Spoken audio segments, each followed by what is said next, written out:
আমি সোমা বলছি, সোমা মুখার্জি। এত কষ্ট হচ্ছে ভিতরে যে হসপিটালে বসে থাকতে পারছি না। আমাদের সব ডাক্তাররা সবাই খুব ডিস্টার্বড। আজকে তো ওপিডি বন্ধ রাখা হয়েছে।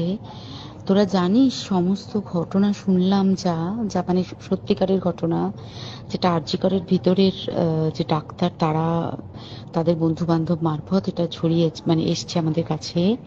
অ্যাকচুয়ালি যেটা ঘটেছে সেটা হচ্ছে, আমি শুনে তো মানে বিশ্বাস করতেও নিজেকে কেমন লাগছে রে। প্রত্যেকটা আমাদের ওয়েস্ট বেঙ্গলের প্রত্যেকটা মেডিকেল কলেজে, বিশেষ করে কলকাতার সরকারি মেডিকেল কলেজগুলোর প্রিন্সিপালরা, ডিপার্টমেন্টাল হেডরা, প্রিন্সিপালরা বিশেষ করে, তারা পাশ করানোর জন্য স্টুডেন্টদের কাছে রীতিমতো টাকা নেয়। যেসব স্টুডেন্টরা, ইন্টার্নরা, পিজিটিরা যারা ভালো করে ক্লাস করে না বা থিসিস তারা জমা দেবে, পিজিতে তো থিসিস জমা দিতে হয়, তো যারা এমবিবিএস ফাইনাল ইয়ার